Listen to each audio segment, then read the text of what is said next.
हम रेखा झा सब गोटे के प्रणाम कर रहल छी और एकटा समर गीत सुना रहल छी, विवाहक समर गीत। छोटी सुकुमारी सिया नमे नमे केसिया में लाखों मोती हार है।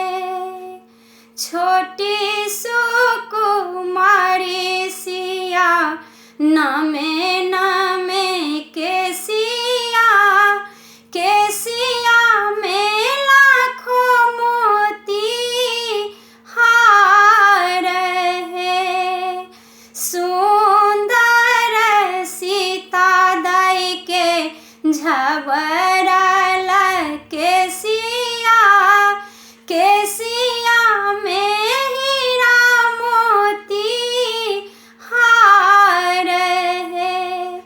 आहे केसिया में हीरा मोती हार है।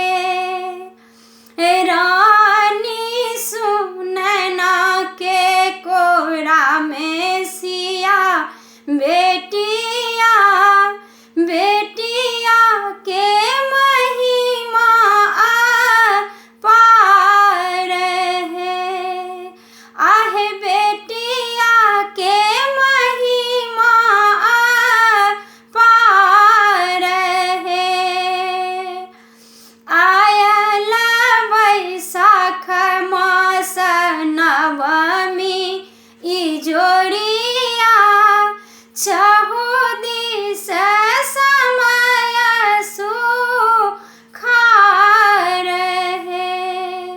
आयल वैशाख मास नवमी ई जोड़िया चहु दिस समय सुखार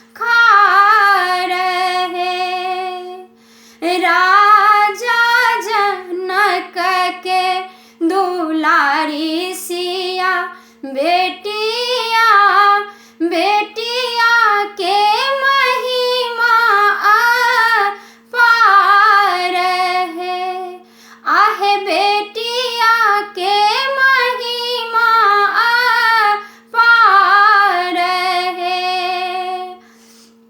नमन सुनल सिया हुलसल आँखिया ताहु पर मुसकी अपार है।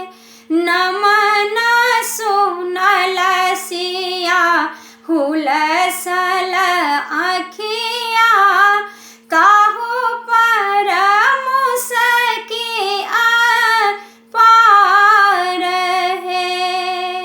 भक्त गणक सिया सुनलनि होरिया भेली कमला कोसी गंडक धार है। आहे भेली कमला कोसी गंडक धार है।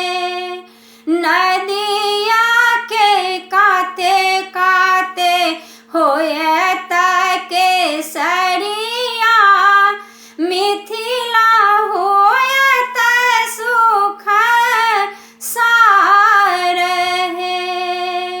मिथिला होयत सुख सार है।